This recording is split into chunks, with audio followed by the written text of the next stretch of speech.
Confession about cheating and wife fantasies. Lori and I were married for almost 15 years, and it was a good marriage. We loved each other and were each other's best friends. We were a typical middle-class couple. We both worked pretty decent jobs and had typical activities outside the home.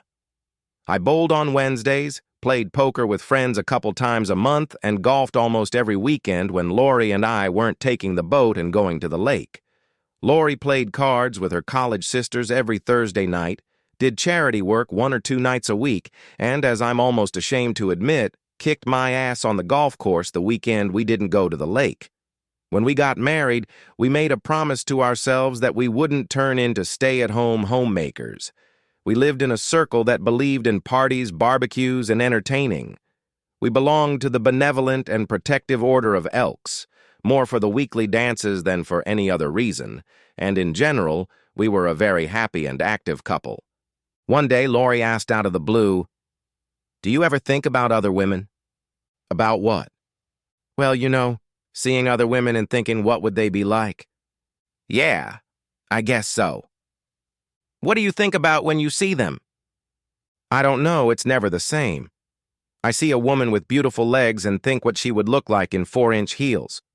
Or I see a woman with big breasts and think how she would look in a bustier, a push-up bra, or just loose clothes."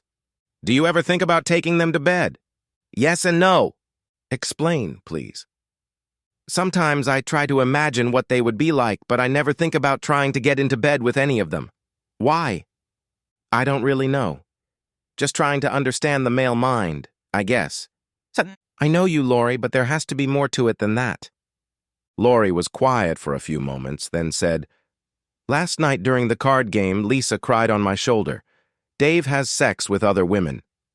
Lisa said he always liked looking at women, and she always just accepted it as the way guys are. You know, looking but not touching. But now all of a sudden Dave was touching. I was just wondering what the big deal was." "Well, babe, it's human nature to look, but if you have a good marriage, there's no reason to touch. What is Lisa going to do about it?" "She believes that what's good for the goose is good for the gander. She's started seeing other guys." I raised an eyebrow. "I always thought they were a happy couple. Their marriage must not be as good as I thought." "I don't know. She says she still loves him, and she's sure he still loves her." It was about 2 months later when Lori asked me the question that makes most men shudder. "Do you love me? I mean, really, really love me?" "Of course I do." "You know I love you too, don't you?" "Yes." "Well, yes. I just hope you love me as much as you need to." "What's wrong, Lori? Why such questions?" Lori looked down at the floor and replied, "I had an affair." I wouldn't have been so surprised if Lori had told me she had just robbed a bank. I was stunned and couldn't find the words, and it took a few seconds before I managed to squeak out, "How long has it been going on?" "About a month." "With whom?" "You don't know them." "With them? Good God, Lori, what are you doing, gangbanging?" No, that didn't sound right. I didn't see them both at the same time. I guess I meant to say I've had affairs, not flings." I still hadn't recovered from the initial shock and didn't know what to say or what to do. So to buy time, I said, "You'd better start at the beginning, Lori, and tell me what is going on." It started with Lisa starting to tell Lori what was going on in her life. Running away from Dave was the best thing that had ever happened to her. She started playing the field, and the more men she met, the more fun she had. She hadn't realized that men were so different when it came to sex. She told Lori that she had the best of both worlds, a husband who loved her, albeit a promiscuous one, and the loving excitement of new lovers. Lisa began urging Lori to try another man. Lori said she couldn't, but Lisa kept pushing for her own. Lisa told her about the men she had dated and how each one brought something different to the affair. One night after a game of cards, Lisa's car wouldn't start, and Lisa asked Lori to drive her to the living room where she was to meet her current lover. When they got there, Lisa didn't see her lover's car and asked Lori to come inside and keep her company while she waited. The two of them had 3 or 4 drinks before Lisa's lover showed up, and when he did, his friend was with him. As the men approached, Lisa leaned over and told Lori that the guy with her boyfriend's name was Troy, and that he had the biggest dignity she had ever seen. Lori had enough alcohol in her to be toned down, so when the two guys sat down, she didn't get up and leave. She sat and chatted with Lisa and her friends, and when Troy asked her to dance, she saw no reason to refuse. She wondered what it looked like, and she remembered my words when I told her that I sometimes imagined when I saw a woman with big breasts. She began to imagine what Troy's body would look like in boxers, jockey shorts, or Speedo shorts. She was daydreaming about those things when Troy kissed her. She responded to the kiss machinefully, and then suddenly snapped out of her reverie and pulled away from him, but the damage had already been done. Troy knew he had a hot one coming. He touched Lori until she had had enough and got up to leave. Troy insisted on walking her to her car, and when they reached it, he said, "Just so you know what you're missing, look at this." He pulled his dignity out of his pants and stood watching Lori's face. They stood like that for what seemed like an eternity. And then Troy slowly raised his hands, put them on Lori's shoulders, and pushed her down gently, and then she was in the back seat herself. She saw him 2 or 3 times a week for the next 3 weeks, after which she broke up with him. "If he was so good, why did you stop seeing him?" "Because he was an asshole. He had no finesse or anything. He was a novelty and got bored quickly. What he did for me was pique my curiosity." "How so?" "I began to realize that Lisa was trying to tell me about the excitement of a new man. I had sex with Troy, but he meant nothing to me. Troy made me appreciate you even more. No, he made me curious about other men." The following Thursday, Lisa asked me if I was seeing Troy later, and I said no, that I had dumped him.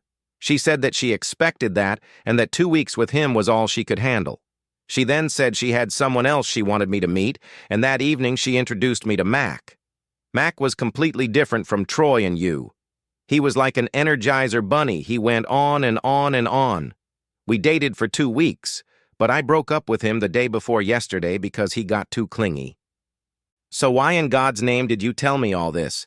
You had 2 affairs, you ended both of them, I never knew or suspected, and you could have kept quiet, and it never would have become the problem it's become now. Why did you just keep quiet?" Try to understand that, John. I love you. I've always loved you, and there's no one I'd rather live my life with. But I wonder, honey, when we got married, you were my first man. You were the only man I knew until a month ago.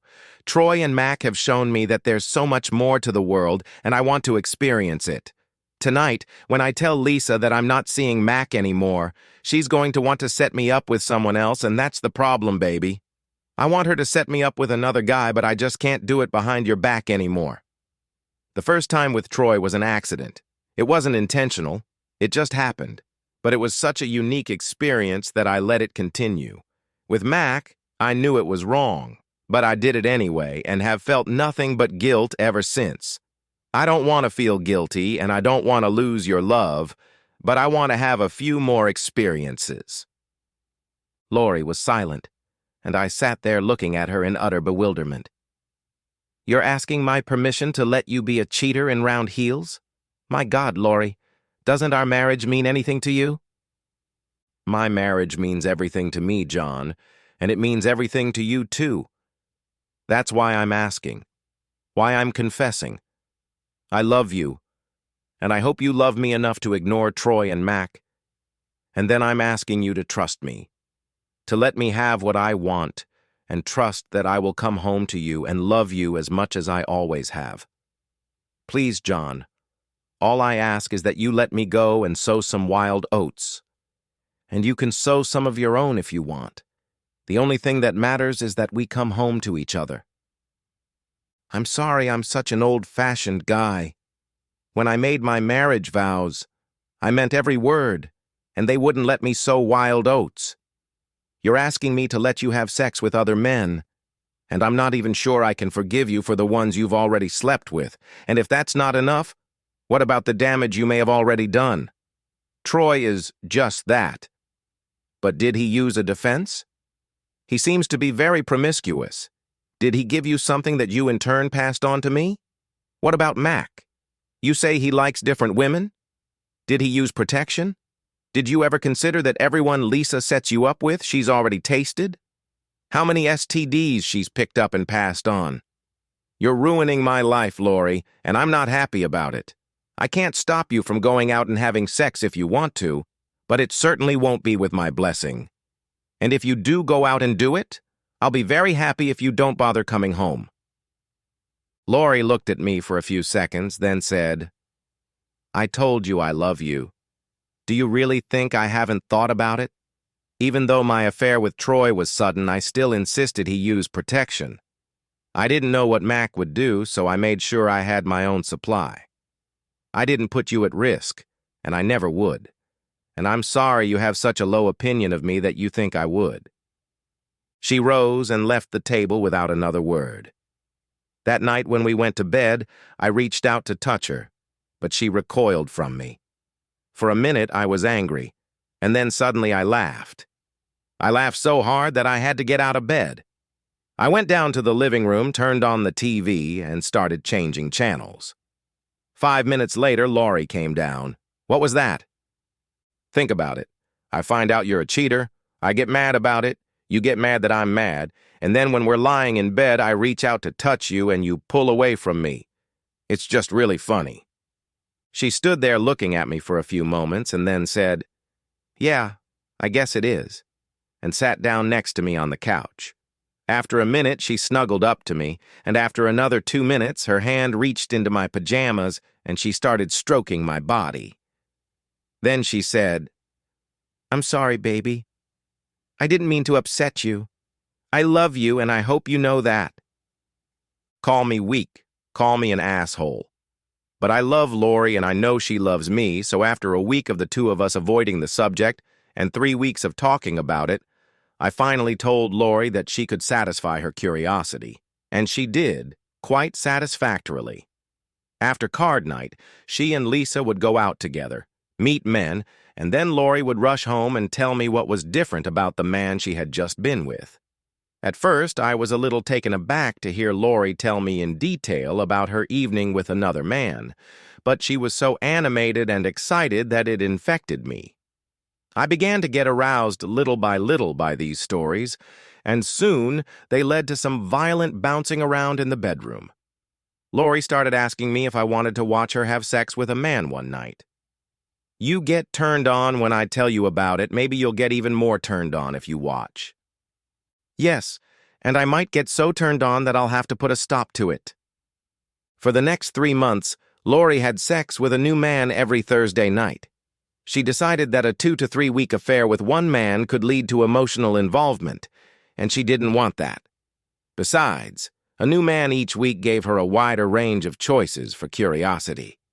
Someday I'm going to quit and be a good little wife again. Until then, I need to see as much as I can. It was evening when I received a phone call. It was Lori, and she looked a little out of breath. I'll be very late tonight, honey. Don't wait up for me. I'll tell you all about it in the morning. When I got up the next morning, Lori wasn't home, but she called me and told me not to worry just before I left for work. Take your vitamins throughout the day, honey. You're going to need them today. She wasn't wrong. The story she told me that night when I got home had us in the bedroom all weekend.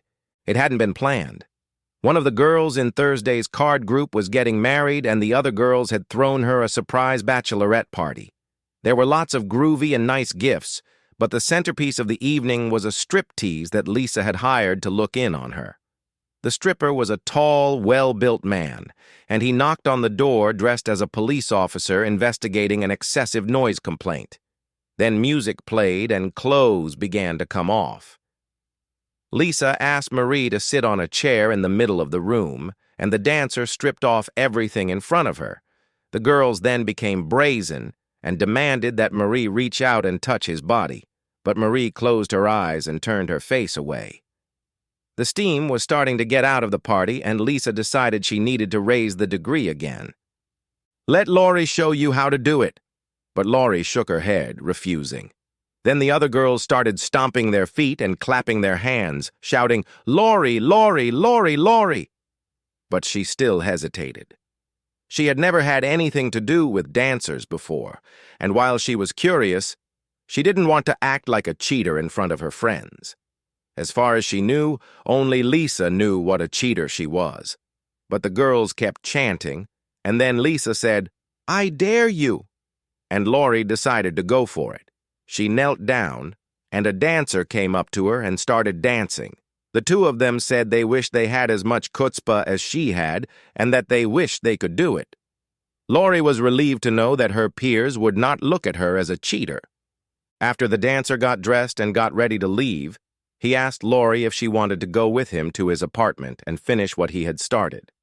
Laurie told him no, saying that she and Liza had to meet some people.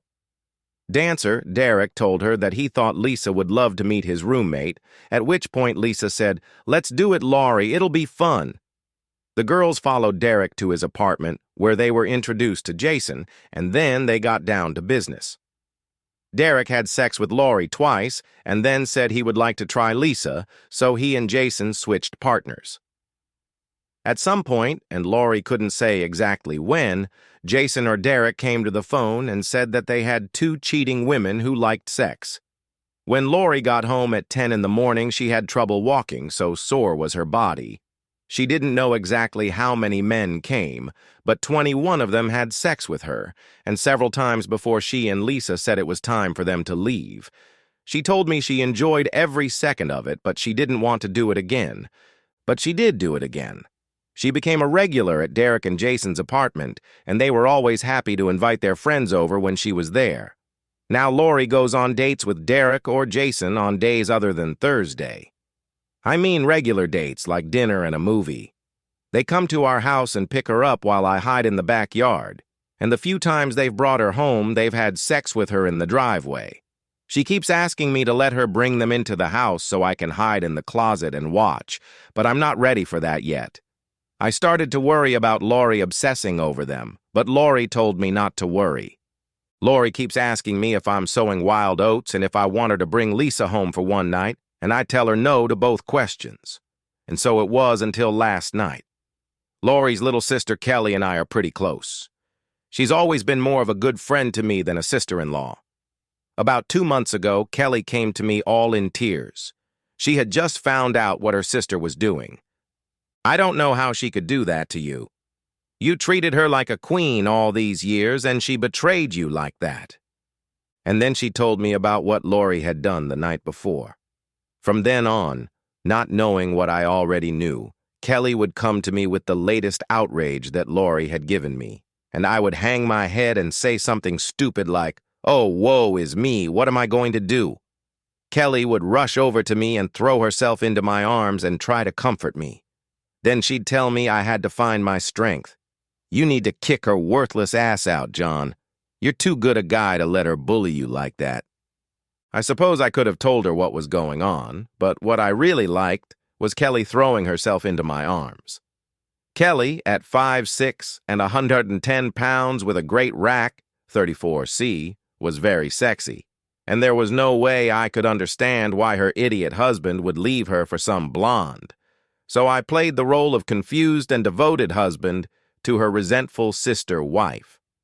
I won't say I never considered betting Kelly, but I knew I'd never do it because of the fact that she was Laurie's sister.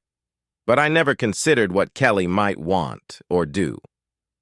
It was Thursday night, and Laurie had already left for her open house party. The doorbell rang, and when I answered it, Kelly walked in. She didn't say a word, just walked past me and headed down the hall to my bedroom. When she didn't return 5 minutes later, I went to see what she was doing. I found her on my bed. She was naked, just wearing only her swim trunks and high-heel shoes. And when I entered the room, she said, "If you're not going to do anything with that cheating woman you're married to, you should at least have a little fun yourself. Do you like my body?" She was my wife's sister, so technically it wasn't illegal, but still, she was Laurie's sister. How Laurie would feel about it, I didn't know, but I knew there was no way I was going to give up what lay on the bed in front of me. It would be an interesting conversation when Laurie got home, and I would tell her that I had finally had some fun myself. As I undressed, I wondered how open Laurie really was. By morning, I'd know for sure. The end! Subscribe to my channel. Thank you.